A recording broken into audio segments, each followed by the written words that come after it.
Happy Saturday morning. I'm Ashley Moore, and welcome in to the Prep Rally.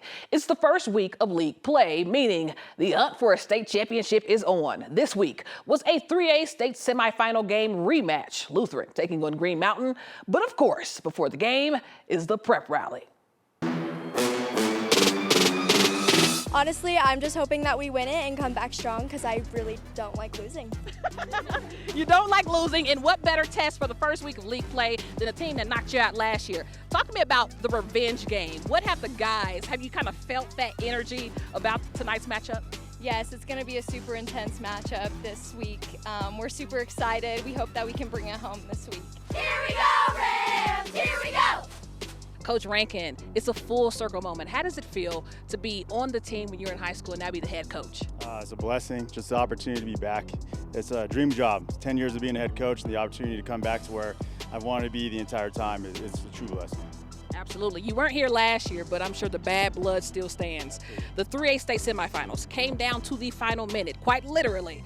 How did y'all prepare for this game? Do the guys really want to get this one back? Oh, it's been burning since it happened, and some texts today said that. These guys want it bad, and they were very calm and patient all week in the last 2 weeks of prepping for this game, because we had 2 weeks to prep. But they're hungry, and they didn't have to say much. I didn't have to say much. They're ready. Ram what? Ram Nation! Ram what? Ram Nation! Ram what? Ram Nation! You're watching the 9 News Prep Rally! But to the game, a top 10 matchup to kick off league play. The number 1 Lutheran Lions taking on the number 9 Green Mountain Rams, and this game had everything, so buckle up. There's no external motivation. Motivation is everybody here. I don't care about anything else. Play for each other. Play together, stay together, win together. It's your night, but you got to come out fast.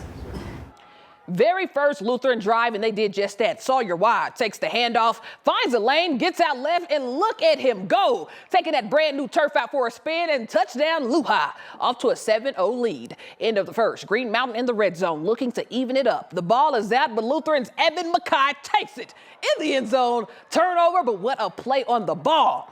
Second quarter, Green Mountain would be knocking again when Lutheran's Deacon Downing snatches it out of the hands of the receiver, and the DBs did not come to play last night. Lutheran would then march down the field and hand it off to Wald, who goes up the gut, but loses the ball at the goal line as Andreas Guillory comes up with the fumble. And at this point, both defenses are showing out. But Lutheran would get it back. Quarterback Eli Aberson to Blake Kilborn, and please watch this man work down the seams for a 21-yard touchdown. 14-0 Lions. All right, so resulting kickoff, Green Mountain back to receive, and Demetrius Padilla has it and looks to be doing it himself, cutting back midfield, and what a return to get the Rams going. So with 15 seconds to go in the half, QB Simon Lunsford will give it back to Padilla, who makes one miss and is pay dirt. Rams get on the board 14-6.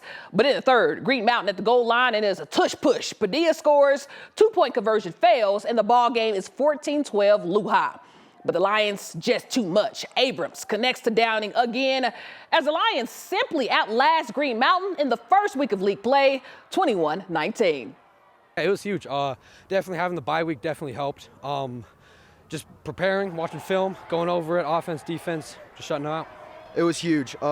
This team, it really just proves that we can go all the way. We have what it takes, and we know that we're the best in the state. So. Well, over at the NAC, the Denver South Ravens took on the Arvada West Wildcats Thursday in the battle of the black, purple, and white. First quarter, Arvada up 7 when Adrian Samala runs left, bounces around the edge, and in for an 8-yard tutty. Wildcats lead 14-0. Still in the first, when Denver South DB Pudge Agolk gets the INT in traffic, and he'd have a long return for the pick 6, but it would get called back because of a penalty. Still a nice play, though, which is why I showed it. Second quarter, A-West QB Logan Duachek airs it out to his favorite target, Noah Muir, with the diving catch in the back of the end zone, 21-0. South now with a high snap. Then the QB fumbles, and linebacker Mitchell Cornejo scoops and scores. 28-0 Wildcats, 34-0 at the half as A-West put up beating on the Ravens, 48-6. And then some teams need a little magic, like the Wizards over at Windsor. But actually, the number 2 team in the state, the Windsor softball team, didn't need any help, taking on the Rocky Mountain Lobos. Bottom of the first, bases loaded with Windsor's Addison White at bat when she smacks this baby high and deep. And though it just barely misses the barrier, all 3 of those bases gets cleared as White makes it around for the double. And then it's Molly Magana who says, hey, my turn. Sends a grounder to short. Rocky Mountain goes for the out, but not before Kylie Smith taps home plate. And then later on, Ashley Murray steps up to the bag. She's out, but yet another run comes in. We're in the first 3 innings here, people. And then it's Amber Nichols, who would make it 9-zip Windsor as the Wizards win in a run rule, 12-0. And on the volleyball court was a top 10 matchup. The undefeated Arvada West Wildcats taking on the Chatfield Chargers. And this one was back and forth all night long. Chatfield with the kill, A West with the dig when it's set outside to Sammy Gunther, who does the rest. All right, so Wildcats possession again, but this time they go middle to Cameron Farr, who puts it far out of reach. But Chatfield now with the outside hit, but watch the dig from Brooke Luna. Elizabeth Eden sends it over and is unreturnable from the Chargers. But then here comes outside hitter Emmy Morty, who says she won't be denied. What a hit, this time out of reach from the libero. A West, though, always with an answer, and it's Jalen Nelson from the middle. She's a freshman. But what did I say? Back and forth like a seesaw. A West tries it from the outside, but Haley Reesing and Hallie Clark come up with the team block. All right, so late in the first set, and it's Morty again, but it's blocked. A West comes up with it, and Chatfield's Clark is there again, this time with the solo block. But to match point, Chargers send it over, A West with the dig, and Eloise Burgum-Stout calls set. And this one went all 5 as Arvada West came out on top, 3-2. And if you tuned in for those Highland Ranch highlights, you're going to have to tune in tomorrow morning for the Sunday morning. Definitely have to, because these girls are so good. So good. I kind of want to like go and see the games now. Can I come with you? I mean, Film I these guess. Is she valid? they got to let me know if you're valid. I don't know. Okay. Well, let me know. Keep me updated. Ashley, thank you so much for joining us. We'll be right back.